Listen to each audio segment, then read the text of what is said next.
ମୁଁ ତ କହିଲି ଯେ ଉତ୍ତର ପ୍ରଦେଶରୁ ଆଳୁ ଆସିବା ଆମର ଆରମ୍ଭ ହୋଇଯାଇଛି। ଆଜି ବି ଆସିଛି ଉତ୍ତର ପ୍ରଦେଶରୁ ଆଳୁ। ତେଣୁ ଆଳୁ ପାଇଁ କିଛି ଚିନ୍ତା କରିବାର ନାହିଁ। ଖାଉଟିମାନଙ୍କ ପାଖରେ ଆଳୁ କେମିତି ପହଞ୍ଚିବ ତାର ବ୍ୟବସ୍ଥା ଆମେ କରିଛୁ ଏବଂ କିଛି ଅସୁବିଧା ହେବନି। ଆଜି ତ ସଫିସିଏଣ୍ଟ ଆଳୁ ଆସିଛି, ମୋତେ ଡାଟା ନାହିଁ କେତେ ଆସିଛି ବୋଲି, ତଥାପି ସଫିସିଏଣ୍ଟ ଆଳୁ ମାର୍କେଟରେ ଅଛି।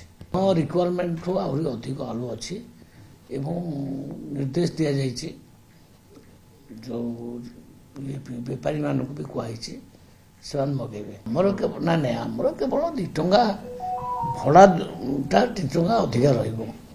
ଏଠି 2 ଟଙ୍କା ପଡ଼ୁଛି, ଏଠି 4 ଟଙ୍କା ପଡ଼ିବ। ଏହା ତ କଥା। 40 ଟଙ୍କା ଉପରେ ଯାଇନି, 30 ଟଙ୍କା ଆଜି ତ ସକାଳୁ ମୁଁ କିଣିଛି। ଶୁଣନ୍ତୁ, ଯେଉଁଠି ମାର୍କେଟରେ ସେଠି ଉତ୍ତରପ୍ରଦେଶରେ ଏଟା 20-22ରେ ମିଳୁଛି। ଆଉ 4 ଟଙ୍କା ଭଡ଼ା ହେଲେ 24 ଟଙ୍କା 25 ଟଙ୍କା ପଡ଼ିବ କିଣା। ଆଉ 5 ଟଙ୍କା ଲାଭ ହେଲେ 30 ଟଙ୍କା। ଆଉ କ'ଣ? ଯଦି ସେମିତି କିଛି ଅଧିକା ଲୋକ ବିକିବେ, ଆମେ ବାଧ୍ୟ ହୋଇକି ଏନଫୋର୍ସମେଣ୍ଟକୁ ପଠେଇବୁ। ଆମର ଅଫିସରମାନଙ୍କୁ ପଠେଇକିରି କାହିଁକି ରେଟ୍ଟା ଏତେ ଅଧିକା ହେଉଛି ସେଟା ଦେଖିବୁ। ସେ ପ୍ରୋବ୍ଲେମଟା ମମତା ବାନାର୍ଜୀଙ୍କ ପାଖରେ ମୁଖ୍ୟମନ୍ତ୍ରୀ ମନା କରିଛନ୍ତି ଆଳି ଦେବା ପାଇଁ। ସେ ତାଙ୍କ ପାଖରେ ପ୍ରୋବ୍ଲେମଟା ଥିବ। ଆପଣ ଏଇ ପ୍ରୋବ୍ଲେମଟା ଜାଣିବାକୁ ହେଲେ ୱେଷ୍ଟବେଙ୍ଗଲ ଯିବାକୁ ପଡ଼ିବ। ଜାଣିଲେ କିନ୍ତୁ ଆମ ସେକ୍ରେଟାରୀଙ୍କୁ କହିଥିଲି, ତାଙ୍କ ସେକ୍ରେଟାରୀଙ୍କ ସହିତ ଆଲୋଚନା କରିବା ପାଇଁ ଏ ବାବଦରେ। ଆଉ କିନ୍ତୁ ସେ ତ ନିଜେ ପ୍ରେସ୍ରେ ଆସିକି କହିଲେ ଯେ ଆମେ ବାହାର ରାଜ୍ୟମାନଙ୍କୁ ଆଳୁ ଦେବୁ ନାହିଁ। ତେଣୁ ଆମେ କହିବାର କ'ଣ ଅଛି? ଆମେ କ'ଣ ଜବରଦସ୍ତି ତାଙ୍କଠୁ ଆଳୁ ଆଣିବୁ ନା କ'ଣ? ଆଳୁ ଅନ୍ୟ ରାଜ୍ୟମାନେ ସଫିସିଏଣ୍ଟ ଅଛି, ପଞ୍ଜାବରେ ଅଛି, ଉତ୍ତରପ୍ରଦେଶରେ ଅଛି। ଆଳୁ ଆମର ଆସି ପହଞ୍ଚିବ। ତାପରେ ଆମେ ବର୍ଷେ ଭିତରେ ଆମ ଯୋଜନା ମ୍ୟାକ୍ସିମମ୍ ରାଜ୍ୟରେ ଯେଉଁ ଯୋଜନା ହେଉଛି, ମ୍ୟାକ୍ସିମମ୍ ବର୍ଷେ 1.5 ବର୍ଷ ଭିତରେ ଆମେ ସେଲ୍ଫ ସଫିସିଏଣ୍ଟ ହେଇଯିବ। ଆମେ କାହାକୁ ବାହାରୁ ଆଉ ରାଜ୍ୟରୁ ଆଳୁ ଆଣିବା ଦରକାର ପଡ଼ିବ ନାହିଁ। ପ୍ଲାନିଂ ସବୁ ଚାଲିଛି। ପୁଣି ସୋମବାର ଆମେ ଆଉ ବସିବୁ। 3-4ଟା ଡିପାର୍ଟମେଣ୍ଟ, କୃଷି ବିଭାଗ, ଯୋଗାଣ ବିଭାଗ, କୋପରେସନ ବିଭାଗ, 3ଟା ଡିପାର୍ଟମେଣ୍ଟର ମିଳିତ ବୈଠକ ହେବ। କେମିତି ରାଜ୍ୟରେ ଆମର ଆଳୁ ଚାଷ ବଢ଼ିବ, ଆଉ ପିଆଜ ଚାଷ ବଢ଼ିବ, ଅଣ୍ଡା ଉତ୍ପାଦନ ବଢ଼ିବ, ମାଛ ଉତ୍ପାଦନ ବଢ଼ିବ, ତା ଉପରେ ଆମେ ଡିପଲି ଚିନ୍ତା କରୁଛୁ। ମୁଁ ଭାବୁଛି ଯେଉଁଟା 24 ବର୍ଷ ଭିତରେ ମାନେ କରିନାହାନ୍ତି ଆଦୌ ପୁରା, ଯେଉଁଟାକୁ କହନ୍ତି ରାଜ୍ୟରେ କୌଣସି ପ୍ରକାର ଡେଭଲପମେଣ୍ଟ ମାନେ କରିନାହାନ୍ତି। ଖାଲି ଦୁର୍ନୀତି ଭ୍ରଷ୍ଟାଚାରରେ ବୁଡ଼ି ରହିଲେ।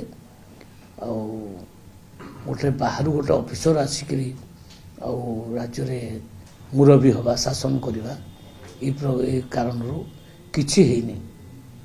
ଜଳସେଚନ ବି ଯେତିକି ହେବା କଥା ହେଇନାହିଁ। କୃଷକମାନଙ୍କୁ ଯେତିକି ପ୍ରୋତ୍ସାହିତ କରିବା କଥା ସେତିକି କରାଯାଇନି। ମମତା ବାନାର୍ଜୀଙ୍କ ସହିତ ଆମେ କାହିଁ କଥାବାର୍ତ୍ତା ହେବୁ? କି ତ ପ୍ରେସ୍ରେ କହିଲେ ଆମେ ଦେବୁ ନାହିଁ, ତାମାନେ କ'ଣ ଆମେ ତାଙ୍କ ଗୋଡ଼ ତଳେ ପଡ଼ିବୁ ନା କ'ଣ? ଯାଇ ବାସ୍ ଆସିବ ନାହିଁ। ଉତ୍ତରପ୍ରଦେଶରୁ ଆସିବ, ଏଇଟା ପଞ୍ଜାବରୁ ଆସିବ, କାହିଁ ମାଗିବୁ? ସିଏ ମନା କରିଦେଲା ଆମେ ଦେବୁନି ବୋଲି, ତାକୁ କ'ଣ ମାଗିବୁ? କ'ଣ ଆମେ ମାଗିଖିଆ ନା କ'ଣ? ନାଇଁ, ସେମାନେ ଯଦି ଛାଡ଼ିବେ ନାହିଁ ଆମେ ରିକ୍ୱେଷ୍ଟ କରିବୁ ନାହିଁ। ମୋର କହିବା କଥା, ସେମାନେ ଯଦି ଛାଡ଼ିବେ ତାଙ୍କୁ ବି ମନା ନାହିଁ। ସେ ଯଦି ତାଙ୍କର ପଚି ଯାଉଥିବ, ସେ ବାଧ୍ୟ ହେଇକି ଛାଡ଼ିବେ, ଗତ ଥର ଯେମିତି ଛାଡ଼ିଲେ, ସେମିତି ଆମେ କ'ଣ ମନା କରୁଛୁ? ଆମ ଆଡ଼ୁ କୌଣସି ମନା ନାହିଁ। ରାଜନୀତି ସିଏ କରୁଛନ୍ତି, କେତେବେଳେ ବନ୍ଦ କରିଦେଉଛନ୍ତି, କେତେବେଳେ ମନା କରୁଛନ୍ତି, କେତେବେଳେ ଛାଡ଼ୁଛନ୍ତି, ତାଙ୍କ ଇଚ୍ଛା ଅନୁଯାୟୀ କରୁଛନ୍ତି। ସେମିତି କରିବା ଉଚିତ ନୁହଁ ମୋ ମତରେ। କାହିଁକିନା ଭାରତବର୍ଷ ଗୋଟିଏ ଦେଶ, ଏଥିରେ ଆମେ ସମସ୍ତେ ମିଳିମିଶିକି ଚଳୁଛନ୍ତି। କେଉଁଠୁ ଆଳୁ ଆସୁଛି, କେଉଁଠୁ ପିଆଜ ଯାଉଛି। ତମେ ତ ପୁଣି ଅନ୍ୟ ରାଜ୍ୟରୁ ମାଛ ନେଉଛ, ଅନ୍ୟ ରାଜ୍ୟରୁ ଅଣ୍ଡା ନେଉଛ, ତମେ ନେଉନ? ଏଇପଟେ ଯାଉନି, ବାଲେଶ୍ୱର ଦେଇକି ତାଙ୍କର ଟ୍ରକ୍ ସବୁ ଯାଉନାହିଁ? ଆମେ 2 ମିନିଟ୍ ଚାହିଁଲେ ପୁରା ସବୁ ବନ୍ଦ ହେଇଯିବ। ତେଣୁ ନାଇଁ, ମୁଁ ସିଆଡ଼ିକି ଯାଉନାହିଁ। ମୋର କହିବା କଥା, ଆମେ ମିଳିମିଶିକିରି ସବୁ ରାଜ୍ୟ, 30ଟା ରାଜ୍ୟ ଚଳିବା ଉଚିତ। କେଉଁଠି ଚାଉଳ ଅଧିକା ହେଉଛି ତ କେଉଁଠି ପିଆଜ ଅଧିକା ହେଉଛି, କେଉଁଠି ଆଳୁ ଅଧିକା ହେଉଛି।